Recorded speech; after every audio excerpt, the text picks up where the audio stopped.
They do this in the NFL. The head coach has the microphone and can communicate with the quarterback, right? I could be wrong. Am I wrong? This is a thing. Not just the quarterback now, they can communicate with... But there's a limit on how many players they can do this with, right? That I don't know. I thought there was. I don't know if I don't know. But I just got the idea from this. They should have the head coach or an assistant coach maybe be able to have a headset that communicates directly on an earpiece with the captain. So it doesn't change. Could you imagine having to play with an earpiece? Yeah. I mean, dude, nowadays that stuff is not that big of a deal. I don't know. I would hate it. Just the technology, like I'm sure is good enough. The technology, I'm sure, is good enough where they would just have them custom fitted for the captain's ear, and then just put it in there, and then the guy would be fine. He would be able to. And then they could probably put it on. Honestly, they could probably put it on like the bras they wear, and just have a little speaker on there that could pick up. So the whole world hears it, and then a new study comes out. Nobody wants to be a captain anymore to having to wear earpieces. I just think it'd be interesting because you think of times when a coach really needs to make. So I go through this in coaching.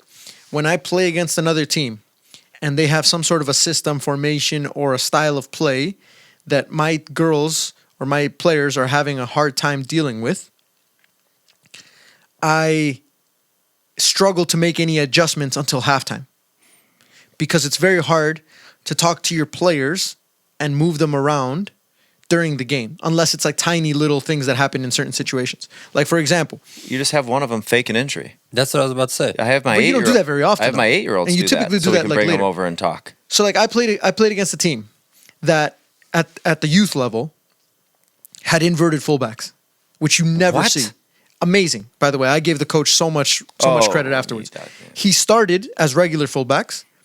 We pressed in a way that cuts off the outside back or the fullback, forces the ball into the middle. So as we cut off the fullback, their fullback comes inside, which means one of my central midfielders now is like, what do? Do I stay with the central midfielder that I'm marking or do I go to the fullback? By the time they go to the fullback's already released the ball to the next layer, which means all of my players are now having to mark one more person, which eventually ended up in a through ball in behind, and then they scored 2 goals on me early. And I knew exactly what was happening because I've seen this before at a higher level. But my players were like, what the heck is going on? There's an extra person in the midfield. So the solution for me was, okay, instead of forcing the ball into the middle, force the ball to the fullback so that the fullback can't run inside. Because the moment we start taking that fullback option out, they start running into the middle. So now we cut off the middle and we force it out wide. And now the fullback gets the ball, and now everybody's on one side, and we make play a little bit more predictable. So that was my solution to the problem. However, there was no way for me to communicate all of this within the game. So I had to wait till halftime, and we were already down 2-0 at that point. So I'm just thinking, if I had a headset with the captain, I would have been able to tell them all of this during any one of the breaks of the game, or even during the live play, and then they would have been able to sort it out. And now tactical adjustments are made on the fly, instead of just waiting till halftime to make adjustments. That's good. Part of me thinks so. That would change, to your point on changing the game.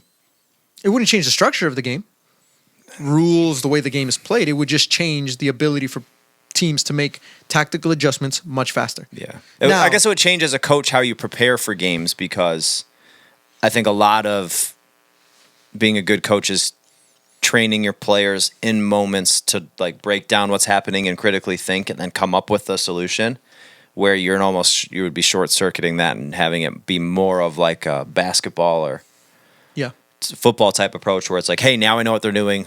Me as the coach, let me give you direction. Because the cool part about soccer is you have to be out there and figure it out. However, it's also the most frustrating part as a coach, because you can't just call a timeout. And if you see something like that happen, did they score? I'm assuming like pretty much back to back, or it was pretty close, where it was like by the time you could even get it out to 1 or 2 people, it was too late. Yeah, I mean, it was first 10 minutes we were already down 2-0. My players were so confused on what was going on. And by the time we got to halftime, we made those adjustments, but it was already too late. Yeah. So I just think it would have helped me on that situation. It would have made I know one of the biggest problems that people say nowadays is that you're not supposed to joystick players. You're not supposed to be out there telling them exactly, like you said, you have to let them figure it out. I think that makes more sense at the youth levels versus the higher levels. Yeah. At the higher levels, first of all, the players are smart enough to make adjustments on their own. But at the higher levels, players want you to tell them exactly what they need to do. If a team knows exactly what they need to do, they feel a lot more confident. Whereas if you just tell them, like, hey, guys, go figure it out, players at that level are going to be like, what are you talking about? Like, no, we need to know what the game plan is, where we need to be, like, how are we going to And if you're going to have them figure out, that's like in training camp or in a training session where you don't have a game the next day type thing. Yeah. So I guess that was also one of my biggest, not problems, but it was an issue that I had with my coaching licenses, that they want you to now give a lot more freedom to the players. So almost everything that you have to do in terms of coaching point is like a guided question.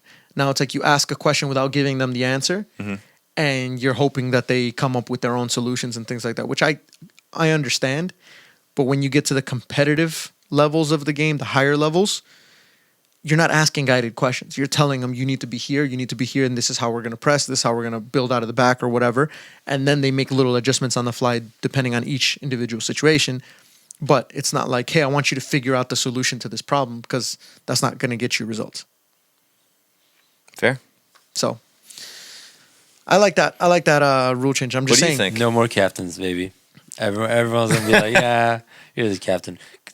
I mean, unless they can figure something out where it's like, would you be able to play with an earpiece? Like, No. you go to the gym, you put AirPods on. Yeah, I can run with AirPods on. No problem. I would not like that. You get used to it. Yeah, I mean, you get used It would to be weird. It would be weird because it would be interfering, like, with if someone behind you is calling for the ball. Like, yeah, you'd probably still hear them, but it would sound different. That would be the weird thing to me, because I actually think it would be easier to have two things and then one. Right? Because I hate you're having the one, the one two, ear. definitely. Like, even at work, I talk on the phone and I use 2-eared headphones for that reason. When some people, they use one, that drives me nuts. Like, if one of the earpieces goes out, it throws off my whole equilibrium. Well, I think it would be very simple to figure out. I mean, they're not noise canceling headphones, because you're not supposed to cancel. So they just have to be, they can't be noise canceling, because you don't want to cancel the noise around you, because you want to be able to hear everything that's going on. Yeah. But as long as you can hear what they're telling you in the earpiece, you should be fine. So, I mean, I think about like musicians. Musicians play with these all the time, right? They have to play in these loud arenas. They have to play with these so that they can hear the music. And then they're jumping around, they're playing the guitar, and they get used to it. So I think it would be just a matter of getting used to it. I think to what Georgie was alluding to, and I think is that you also, unless you have a good relationship with your manager or whoever it is that's talking to you, that would get really annoying. Because can you imagine some of these managers being in these captains' ears, and the captains are just like, just stop talking to me. I just want to play it at a certain point. Yelling and screaming. So I think you'd have to balance that out. But it would be an added benefit if you wanted to use it. You don't have to, but if you wanted to use it.